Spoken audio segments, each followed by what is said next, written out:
तर आता स्वयंपाकाची तयारी चालू आहे घरामध्ये आणि स्वयंपाक झाला म्हणलं तरी चालेल आणि 5-6 पुऱ्या तळलेल्या आहे. ते पुऱ्याला चाट बनवायचं चालू आहे. भाजी आज आहे शेवग्याची भाजी, शेवग्याची शेंग. आता थोड्या दिवसात काय झालं, कांदा मोठा तुला म्हणलं तुम्ही बारीक चिरते राहू दे भाजी बरोबर काय नाही.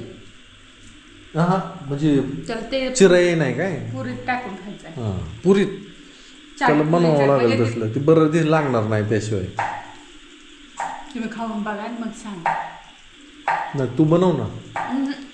ती काय बनवतोय ना ती खाऊन बघा म्हटलं मग सांगा. लय मोठा कलाकार आहे मग. तर बाहेर आता परत फिरून पाऊस चालू झालाय. तर आज रात्री काय होते कोणास ठाऊक. रात्र झाली की पावसाला जोर येतोय बघा. आणि खरं आहे म्हणणं काय ना काय समजलं नाही. रात्रीचं अचानकच लोंढा आला आणि लोंढ्यात तुम्हाला सांगतो जरशा मेल्या.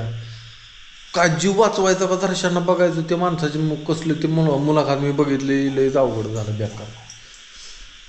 वाईट वाटलं. निसर्ग काय बदलायला लागलाय. माणूस बदलायला लागला. निसर्गाची चूक नाही. ह्या पृथ्वीचं तापमान वाढायला लागलंय मानवाच्या चुकीनं. मानवाला वाटतं काय होत नाही आपल्या एकट्याने काय करायचं. आपल्या सगळ्या गोष्टी माणसाने जर का व्यवस्थित केल्या तर सगळं व्यवस्थित राहील. पण लोकसंख्या बी जरा कमी व्हायला पाहिजे. मग ठीक आहे. मग ही निसर्ग लोकसंख्याच लागला कमी करायला आला. दुसरा विलाजच नाही त्याला. लोकसंख्या लोकसंख्या वाढली की लोकांच्या गरजा वाढते. त्या लोकांच्या गरजा वाढलेल्या गरजा पूर्ण करायसाठी नको ती काय करायला लागले. ते पाण्याची गरज वाढली, अन्नधान्याची गरज वाढली. अन्नधान्याची गरज वाढली की केमिकल वाढलं. तांदूळ गहू सगळं ना आता प्लास्टिकचं यायला लागले, केमिकलचं यायला लागले. झाले अवघड बघ. आता काहीच मला तर पुढं अंधारच दिसतो मला. घरनं आईच्या इथनं ते रेशनचं तांदूळ आणलं ते इडलीला 2 किलो. तर त्याच्यात ना पाण्यात तांदूळ टाकलं 5 मिनिटं जर तांदूळ ठेवलं ना तर शिजून भात तयार होते त्याला मनानेच. प्लास्टिकच्या तांदळाला आणि जे खरं तांदूळ आहे ते तसंच त्यात राहते. म्हणजे प्लास्टिकचा आहे ते 5 मिनिटात असं भातासारखा तयार होते. तसंच होणार आहे इथनं पुढं. दूध आणि दूध उत्पादन सांगितलंय आपल्याला. दूध पूर्ण भारताला कमी पडतंय. कितीतरी केमिकलचं दूध तयार होतंय आणि कितीतरी लोक ते केमिकलचं दूध पिते. ते एकदा दाखवलं होतं. तेल वत्ते ते त्याच्यात पेढा बी आयला काय जी नाही ती केमिकलचं निरमा पावडर. तुम्हाला खरं सांगू का, तुम्हाला मी एक सांगतो, दूधच प्यायचं बंद करा. काय फरक पडत नाही. चहा बंद करा, दूध बंद करा. चहा कोरा चहा प्या पण दुधाचा वापर करू नका. विकतचं दूधच घेऊ नका. तुम्हाला तुमचा जीव व्यवस्थित ठेवायचा असेल तर. मरण कुणाला चुकलेलं नाही. रेल्वेतला चहा कसा असतो माहिती आहे का, तिथलंच बाथरूमचं हे असतं पाणी. आणि तिथलं पहिलं एवढा चहा घरनं करून आणते ती त्यात होते. ती पाणी उकळत तरी असतील की बापू. नाही तिथंच सगळं तिथंच. चहा नाही प्यायला तर काय फरक पडतोय. मी म्हणतो दूध प्यायचं बंद करा. खरंच बंद करा. शेतकरी दूध उत्पादकांना आपला राग येईल. दूध उत्पादकाला राग यायचा विषय नाही. कितीतरी शेतकरी डेअरी लागायसाठी, फॅट लागायसाठी जी नाही ती धंदे करते. चांगल्या शेतकऱ्यांना मी नावं ठेवत नाही, मी त्यांच्या पाया पडतो. पण बरेच शेतकरी असं काय बी मिसळते ते.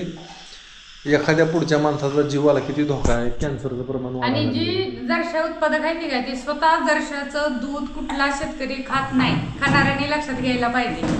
आणि असं सांगितलं की लोक म्हणतात तुम्ही लय ज्ञान सांगायला लागला. बसा आता आपण त्या दिवशी डेअरीला गेलतो. डेअरीला दूध आणायला कुत्र्यांना ते गोचडे सगळं ते गाळून द्यायची. ती आपण बघितलं किती गोचड आहे दुधात. मग तीच अरे बाबा ही पटत नाही लोकांना. आपण सांगितलं नाही पटत लोकांना. आता आपला व्हिडिओ बघतेली उद्या सकाळच्याला दुधाची पिशवी आणतेली. पाहुणं यायचे चहा करा. ही प्रथाच बंद करा. चहाची प्रथाच बंद करा. गूळ खायला द्या लोकांना. प्रत्येक जर्शावाल्याकडे एक म्हैस तरी असते किंवा देशी गाय तरी असते किंवा शिर्डी तरी असते. त्याचं दूध वापरतात. जर्शाचं दूध वापरत नाही. कुणी सुद्धा खात जे नाही. पाळते ते बरं का, जे पाळते ती खात नाही. बघा प्रत्येक जरशावाल्या लय जर असले ना तबेला मोठा, त्याच्याकडे एखादी दुसरी म्हैस तर असणारच प्रत्येकाकडे. जरशाचं दूध कुणी खात नाही. क्वचितच एखादा शेतकरी मसाला लागतो म्हणते, ती मसाला लागतं जरशा दूध चांगलं नाही लागत, नाही चवच लागत. कारण ती क्वालिटी बाज नसतंच, ती रॉ मटेरियलमधनं फास्ट बनवलेला आहे. एक गाय दिवसाला 20 लिटर दूध देते, म्हणजे तिला किती अन्न खावं लागेल आणि त्यांनी रवंत कधी करायचा आणि तिने तिचं रक्त कधी बनवायचं आणि त्या रक्तातनं दुधाचं निर्मिती कधी करायची. तसं देशी गाय मोजकंच खाणार आणि रवंत व्यवस्थित करणार. आणि ती देशी गायच्या शेणाची पवटी बघा एकदम अशी व्यवस्थित दिसणार. जरशाचं शेण बघा भासा भासा भासा भासा पडतं खाली. त्याच्याला ती शेण आहे का चिकून पडलाय घाले ते नाही, नुसता बळबळ. काय उपयोग नाही. तुमच्या हातात आहे. एखादी गोष्ट जर तुम्ही नाही घेतली, तुम्ही म्हणताना एखाद्या गोष्टीला नाव ठेवताना दूध घ्यायचंच बंद करा. प्रत्येकाने गाईचं दूध मागा, म्हशीचं दूध मागा. म्हशी का तयार होणार नाही? त्या म्हशी वाढतेल्या, देशी गाय वाढतेल्या. भले आपली खिलार जात जरी कमी दूध देत असली तर गीर जात चांगले दूध देते. साहिवाल जात ही देशीमधनंच आहे, ती चांगले दूध देते, लोक ती वाढवतेले. पण तुम्ही जर्शीचं दूध खायला लागलं तर लोक शेतकरी काय म्हणतात, लोकांना जर्शाचं दूध पाहिजे, जर्शाच घ्या. तुमची मागणी, तुम्ही मागवताय, तुम्हाला पाहिजे म्हणून इकडं प्रोडक्शन चालू आहे. तुम्हाला बॉयलर कोंबडीचं मटण पाहिजे म्हणून इकडे प्रोडक्शन चालू आहे.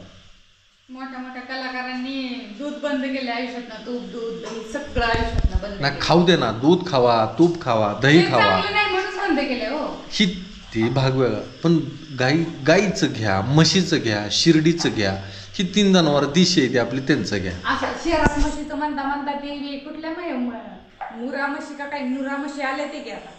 त्याची चव लागत नाही. नाही घेऊ दे की, जरशापेक्षा तरी बरं आहे की. म्हणजे ते जरा हायब्रिड मध्ये देते. त्या पंढरपुरी लांब शिंगाच्या ज्या म्हशी येते का, अशा सरळ महाग शिंग असते ती लांबच्या लांब गवळाव म्हशी 3 लिटरच्या वर दूध देत नाही. त्या 3, 3.5, 4 लिटरच्या वर दूध देत नाही. त्या मुरा म्हशी सुद्धा 7-7 लिटर दूध देते. त्या तुम्हाला दिल मांगे मोर ही बंद करा ॲडव्हर्टाईजच. तुम्हाला थोडंच पाहिजे, आपल्याला थोडंच लागतंय. हे आमचा बापू कसा हसतोय. जास्त काय मागवू नका. ती बनत असताना ही दादा नुसतं बडबड चालू आहे, दादाचं कुणी ऐकणार? कुणी ना ऐकू दे. तुम्हाला असंच झालं. एक मी ना काल गावात बसलो होतो. काल गावात बसल्यावर तंबाखूचं असंच सांगायला लागलो. लगा एकतर पोटात केमिकल जाते मरणाचं, पेस्टिसाईड फवारण्याचं विष जाते मरणाचं. म्हणलं लगा तुम्ही तंबाखू खाताय, ते तंबाखूतलं निकोटीन अजून तुमच्यात जाऊ द्या. म्हणलं कॅन्सर बिन्सर होऊ द्या. तर खोटं सांगत नाही, गावातल्या एका माझ्या मित्रानं तंबाखू खायची बंद केली. मी लय जणांना सांगतो, त्यांनी पाळलं. मला माझ्या जीवाला समाधान वाटलं. मी आज ही विषय मांडतोय. मला एक अशी खात्री आहे, माझा व्हिडिओ 8 ते 10 हजार लोक बघते ते. त्याच्यातल्या 10 व्यक्तींनी जरी ऐकलं, 10 व्यक्तींनी तरी सुद्धा लय झालं. मी आमच्या आई तात्यांना लय सांगत असतो, अरे तुम्ही बंद करा बाहेरचं दूध घ्यायचं. तर रतीब लावते ते काय बी का कसलं बी दूध. तर रतीबाच्यांना जमत नाही. बाहेरचं दुधाचं म्हशीचं दूध म्हणते ती, जरशाचं दूध आणून वाढते ती. बंद केलं आईने म्हणून.